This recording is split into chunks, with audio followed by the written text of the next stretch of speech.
Welcome. Settle into stillness now. Let your breath become slower, your eyes a little heavier. You are about to drift not away, but across vast, open landscapes, over time-worn paths, to another life in another world. Tonight, we journey across the endless steppes of Central Asia, but not in the thundering saddle of a Mongol warrior, sword drawn and eyes set on conquest. No, we move slower, quieter. We walk behind them. We are the camp followers, the forgotten, the burden bearers, the ones who made the empire possible yet rarely entered the songs. Over the next 2 hours, we'll wander through the rhythm of their lives. We'll meet a boy named Temüjin before the world called him Genghis Khan. Watch as his ambition reshaped the earth. We'll peer into the great mystery that still lies beneath the soil, the hidden tomb of the great Khan. And finally, we'll lift the felt curtain of a noble Yurt to glimpse a life of luxury on horseback. So, let the past wash over you now, gently, steadily. Imagine the sound of wind sweeping through tall grass, the crunch of hooves on frost-hardened earth, and the slow crackle of a distant fire. Our journey begins in the shadows of the Mongol war camps, where life meant moving, always moving, and survival meant staying quiet, invisible, and endlessly useful. Imagine yourself standing on the edge of a vast plain. The sky is endless the grass stretches in every direction, rippling like fur in the breeze. And just ahead of you, the camp. It's not a city, but it has the noise and movement of one. Smoke rises from felt-covered yurts. Animals bleat and bellow. Children dart between carts. And the smell of wood smoke mingles with the musk of livestock and boiled mutton. You are not a warrior. You are not a noble. You are someone behind the curtain, a wife or a child or a servant. You follow the camp not by choice, but because to remain behind is to die. Being a Mongol camp follower meant living in a world that was always half built, half dismantled. Tents were pitched and unpitched in hours. Meals were prepared in haste over fires that barely had time to warm the earth. Water had to be drawn, often from frozen streams. Wood had to be gathered, though trees were rare on the steppe. There was no home, only the idea of movement. You might begin your day before the sun. The air inside the garyor felt tenties cold, your breath hanging like smoke. You wake beside others, crowded together for warmth. There is no privacy, no silence, just the slow, aching stir of bodies beginning their labor. First, the fire. Dried dung is the most reliable fuel. Its smell is sharp and earthy, and though unpleasant, it burns hot and clean. You crouch and strike flint to steel, coaxing the spark into flame. Then the animals. If you're lucky, the herd hasn't wandered too far in the night. If you're not, you'll walk for hours to find them. And always, the warriors must eat. Meat is boiled. Bread, when it exists, is coarse and flat, cooked on hot stones. Fermented mares, milk ragas, passed around in leather pouches, sour, frothy, and mildly alcoholic. It soothes hunger, but leaves your mouth dry. And then there is the cold, bone deep, relentless. Mongol winters are unforgiving.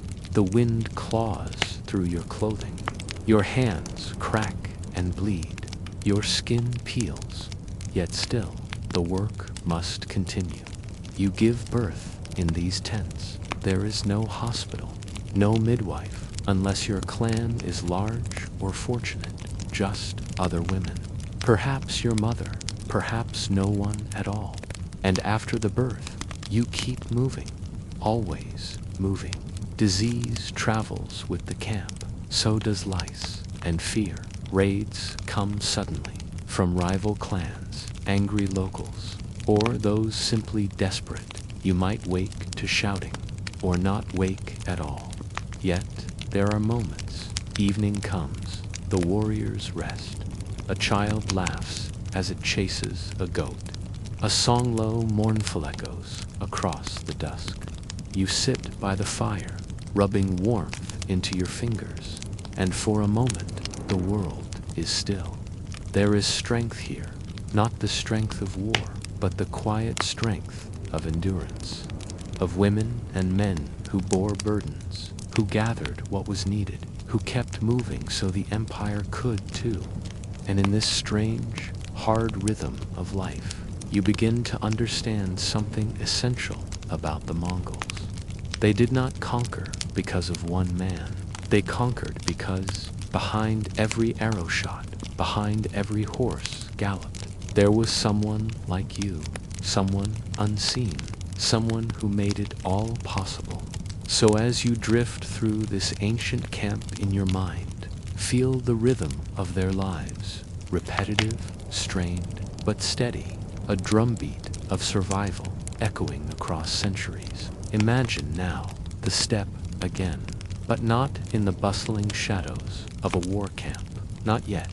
Instead, a simpler scene, a small group of yurts near a river, thin smoke curling from the top of a tent, the sound of horses nickering nearby, and a boy. Not yet a conqueror, not yet Genghis, just Temüjin, a child with muddy boots, tangled hair, and a legacy already heavy on his shoulders. Temüjin was born around the year 1162. The records, as with so much of the distant past, are imprecise. His birth was not marked by omens or celebration. Just another child born to the Borjigin clan noble family, but one of many. His father, Yasuge, was a tribal leader of modest power, ambitious but hemmed in by rivals. His mother, Holin, was stolen from another tribe, taken as a bride, as was the practice yet, became a pillar of strength in her son's life. They lived in a harsh world. Not just physically, though. The winters were long and punishing, but politically, tribes rose and fell with alarming speed. Alliances were fickle. Power meant survival. And then Temujin's world shattered. His father was poisoned, a calculated act by the Tatars, a rival group. And with Yasuge gone, the family's support vanished. The clan turned its back on the widow and her children, casting them out into the wilderness. Imagine that cast aside, not by strangers, but by your own people, a family with no herds, no protection, no future. Temüjin was still a child. He foraged for roots and wild onions. He hunted small animals, and he watched his mother fight every day to keep them alive. Here, in these years of hunger and cold, something began to form in him. Not bitterness exactly, but a clarity, a knowledge that trust was fragile, that loyalty could be lost in a moment, and that only those who could gather people, hold them, and bind them tightly would survive. He began to rise slowly, first by securing allies' childhood companions, scattered family, outcasts, then by daring to challenge his enemies, even when he was still barely more than a boy. He was captured once by a rival clan, tied to a wooden yoke like an animal, but he escaped. He married a woman named Yurt, his first and most trusted wife. Their marriage would be the foundation of his early political alliances. But war was never far. Yurt was kidnapped soon after their union by the Merkit tribe. Temüjin still, a young man, gathered his allies and rescued her. This was more than a romantic tale. It was a political statement. Temüjin would not be ignored. He would take what was his. He began to do something new for the time, something dangerous. He promoted people based on merit, not birth. A low-born man who was skilled and loyal might rise high. A noble who was lazy or arrogant could fall. This upended centuries of tribal tradition. He created new bonds, not of blood, but of choice, and people noticed. Rivals feared him. Allies flocked to him. Battles grew larger. The steppe began to shift. By the early 1200s, Temüjin had conquered most of the Mongol tribes, a feat no one had managed in generations. He was declared Genghis Khan, often translated as universal ruler, in 1206. From there, the world would never be the same. But let us pause here, because it's easy to let the scale of conquest erase the quietness of the journey. He didn't become a legend overnight.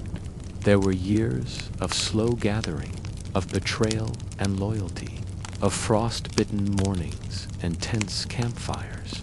His campaigns stretched far beyond Mongolia to China, Central Asia, Persia, and even into Eastern Europe. Cities fell, trade routes opened, and everywhere his system, harsh but oddly structured, left a mark. He demanded total loyalty, but offered protection and reward. He destroyed cities, but also fostered communication, trade, even religious tolerance. And in the end, he died not in battle, but quietly, in 1227, under circumstances still unclear. Some say he fell from a horse, others whisper darker tales. But the steppe keeps its secrets. His body was never found, his tomb never uncovered. His bones, if they remain, lie somewhere under earth and time. Yet his legacy is undeniable, not just in the empires that followed, but in the routes we still travel, the ideas we still borrow, the histories we still tell. But a boy beside a cold river, hungry, determined, quietly shaping the world. Imagine again the steppe, now quiet. The horses are gone. The fires have cooled. The tents have vanished into the horizon. Only the wind remains soft, persistent, curling over low hills and tall grasses. Somewhere out here, perhaps, lies the body of Genghis Khan. And yet, it is one of the most carefully kept and most tantalizing secrets in all of world history. Let us begin with the stories. According to Mongol tradition, the burial of a great leader was not a matter of public ceremony. It was a sacred and often secretive ritual. The Mongols believed the spirit of the dead should be allowed to journey undisturbed into the next world. To mark the grave was to risk calling the dead back or, worse, inviting misfortune upon the living. Genghis Khan died in 1227 during a campaign in what is now Western China. His death, like so much else in his life, was shrouded in secrecy. Some accounts claim he succumbed to injuries from a fall. Others speak of assassination or even illness. But the Mongol court kept the details hidden, and the funeral procession began quietly and with extraordinary measures to prevent interference. It is said that the small group escorting his body went to unimaginable lengths to keep the burial site hidden. Once the grave was dug, soldiers trampled the site with hundreds of horses, disguising it as nothing more than a patch of unremarkable earth. Then, perhaps, those soldiers were also killed. It is a brutal tale, but whether true or mythologized, it reflects a powerful idea. Genghis Khan was to disappear into the land itself, unseen, undisturbed, over the centuries. Countless theories have emerged. The mountain Burkhan Khaldan, in particular, is often named as a possible resting place. Imagine that mountain, remote, heavily forested. Even today, travel is difficult, and local custom discourages, not forbids digging or surveying.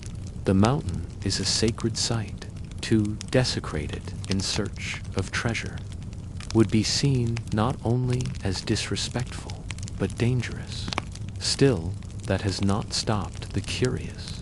In the 20th and 21st centuries, several expeditions, some official, many clandestine, have tried to uncover the truth. There have been aerial scans, satellite imagery, ground-penetrating radar. At times, the data reveals something intriguing: anomalies in the soil, man-made features, unusual alignments. But nothing has been definitively proven. One of the most famous efforts occurred in the early 2000s, when a team using non-invasive technology thought they had identified a likely site, but they were forced to halt. Public outcry, a deep unease about disturbing what many consider sacred ground. There are also stories quiet, often whispered of, a lost palace in the region, an imperial complex built not for show but for solitude, buried beneath layers of earth. Some believe Genghis Khan was laid to rest there, in a secret chamber, surrounded by offerings, maps, weapons, and perhaps the bones of trusted horses. But again, there is no proof, only silence. And perhaps that's how it was meant to be. Unlike the grand tombs of Egyptian pharaohs or the imposing mausoleums of emperors, Genghis Khan's legacy was not meant to rise from the ground. It was meant to be remembered in stories, in laws, in lineages, not in stone. And still, the idea of that lost tomb stirs the imagination. What relics might lie within? What documents? What pieces of a life erased by time? Yet, what would it mean to disturb it?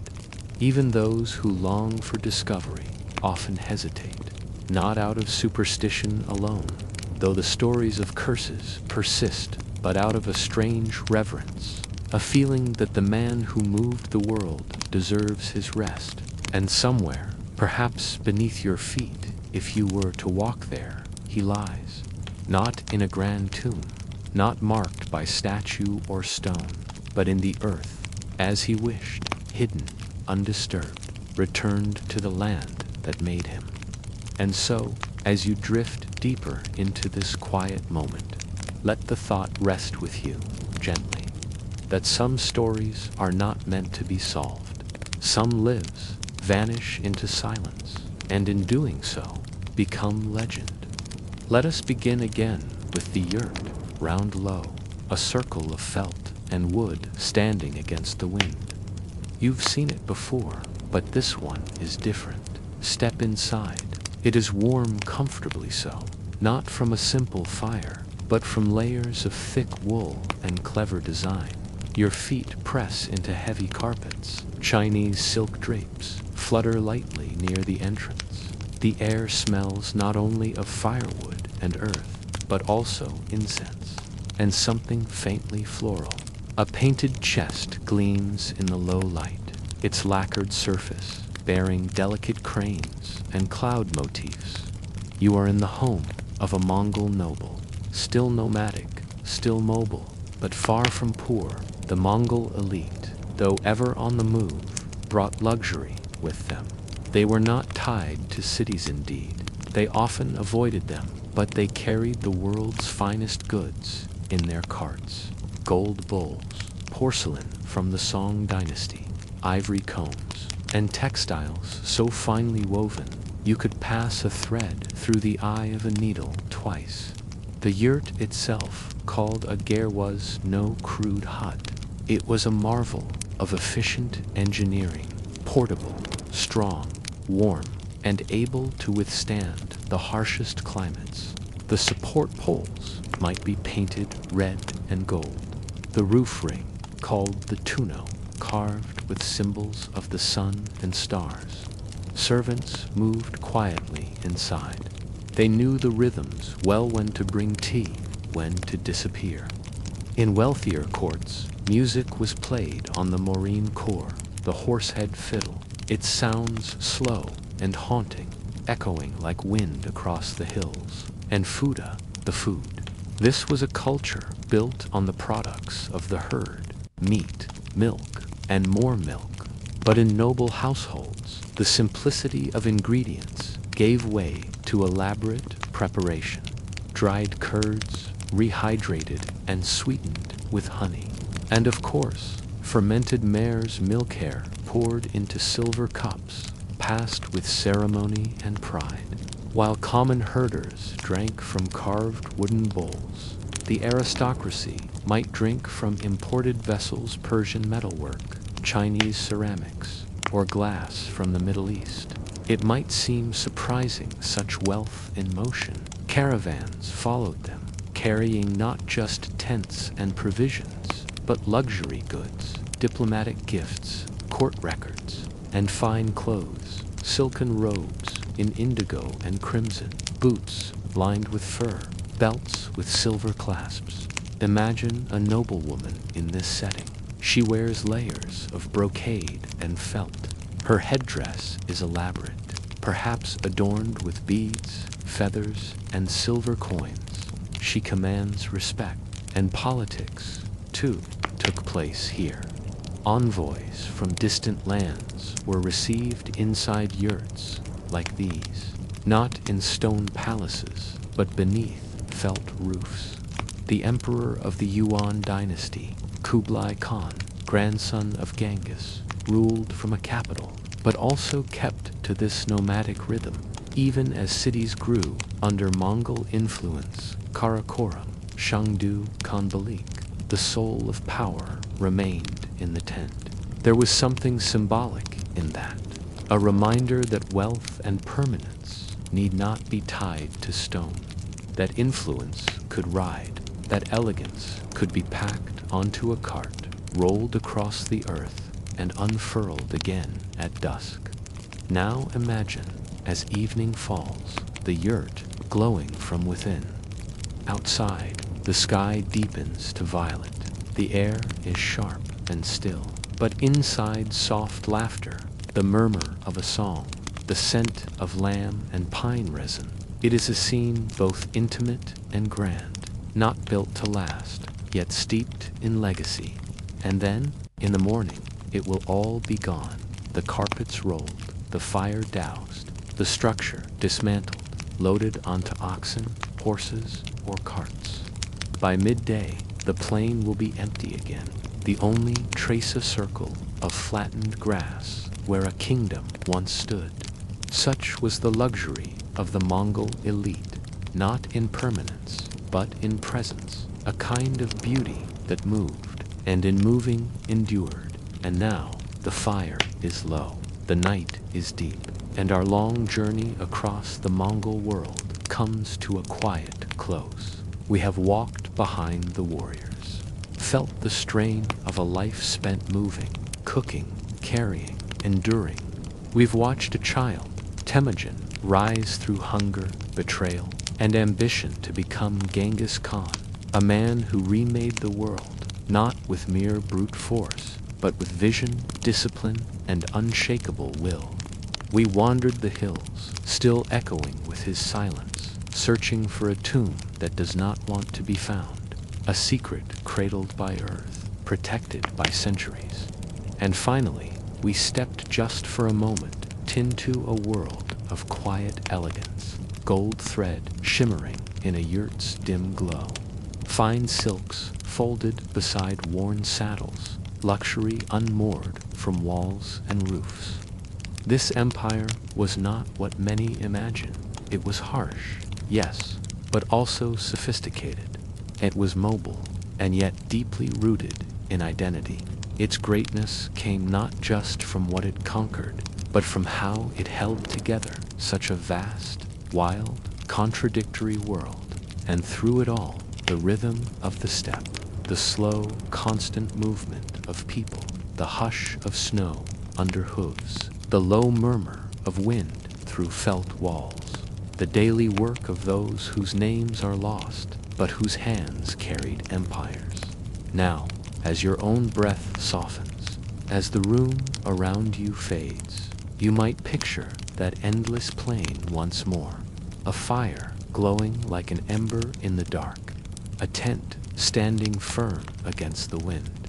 And somewhere, just beyond sight, the quiet shape of history moving through the grass. Rest now, the past will keep. Good night.